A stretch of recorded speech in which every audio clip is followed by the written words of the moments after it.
Happy Green Month, guys, and here's your Winter J reviews, right on time. And yeah, it is technically still winter. You want proof? Oh, you guys don't believe me, huh? Well, take a look at this. See? Told ya. If this ain't winter, I don't know what is. Now I know you're looking at the title of the review and thinking, really, Jay? Ice Climber for NES? One of those old style NES games? Arcade-like? You know, one of the ones where the cover art is just made up of sprites from the actual game itself? That's a pretty big step down from the 12 Days of Jaysmas thing you did last time, isn't it? Well, I'm here to tell you, you're absolutely right. Let's get into the game.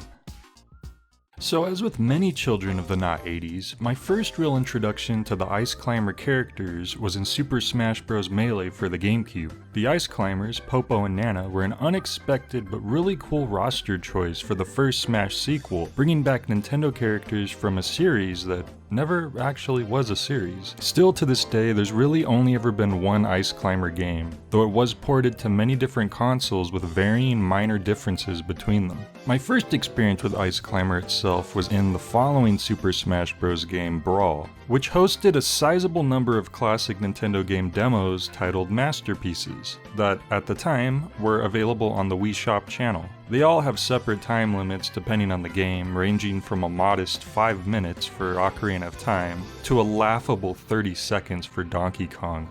The Ice Climber demo does have a bit more time than that, 10 whole extra seconds. So yeah, my experience with the game at this point was quite restricted. It honestly does feel a bit stingy that Nintendo would include these little teasers instead of the full games, especially since you do have to unlock some of them. And they already did include full versions of many classic titles in Animal Crossing just one console generation before.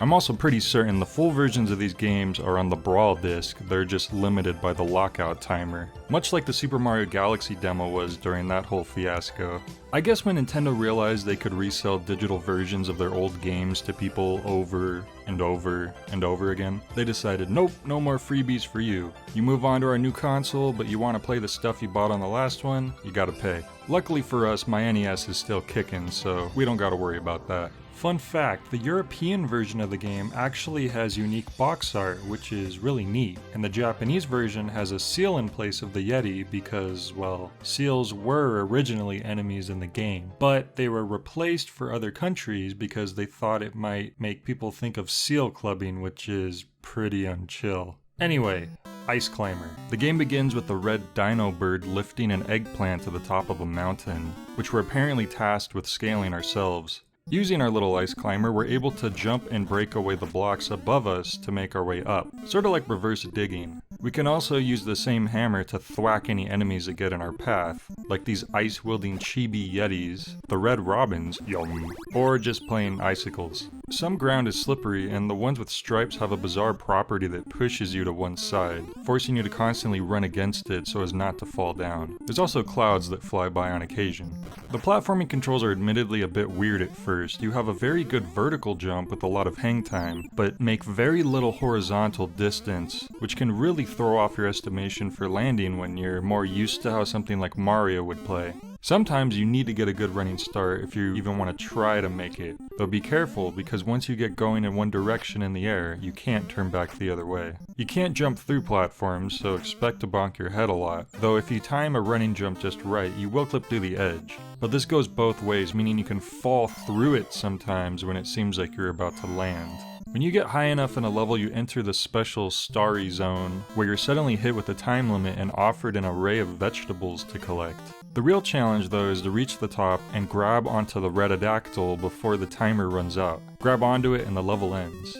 Now you might think that reaching the top of the mountain is the goal for progressing each level, but interestingly enough you only actually have to reach the starry area to beat it. And if you run out of time, or fall down here, you don't lose a life. And these sections could get pretty freaking hard as the game goes on, so I'm honestly glad they didn't make it a requirement.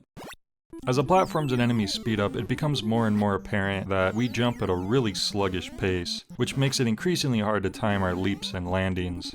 Sometimes we have to slowly whittle away at the ceiling above us with what little cloud time we have, and even if you made a hole, don't let the Yetis find out.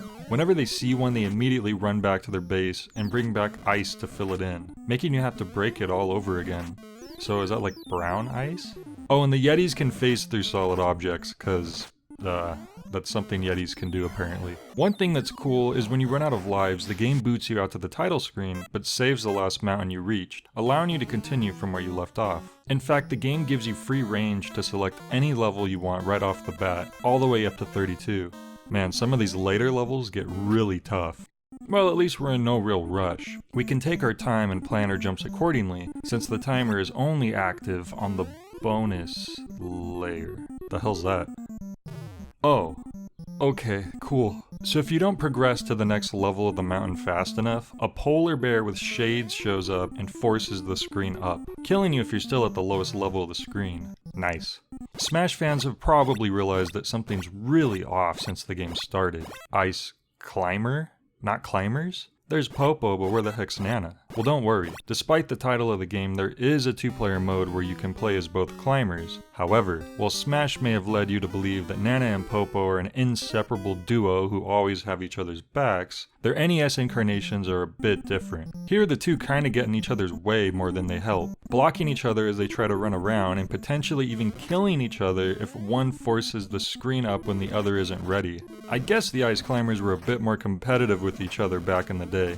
Well, I have to admit, I've pretty much reached my analytical depths when it comes to Ice Climber. As an NES launch title in the US, it's a pretty small game experience. It's got really minimal use of sound, and you might even say it has some jank to it. But I don't think it's a bad game at all. It may not play like you might expect most 2D platformers to, but it is something that can be learned, and I like the premise. It's a real shame we never got a single Ice Climber title beyond the original. Come on, Nintendo. Give us a modern-day Nana and Popo mountain climbing adventure. I think Mario and Kirby can stand to give up one little game release slot in favor of this sadly neglected Arctic duo. What more can really be said about Ice Climber? It's not Mario, but it is a classic arcade-style NES game. Well, that's it for today. Sorry that this one was so short. I just wanted to get something out for you guys because it's been a while. Hopefully the next video won't take quite as long. Till next time.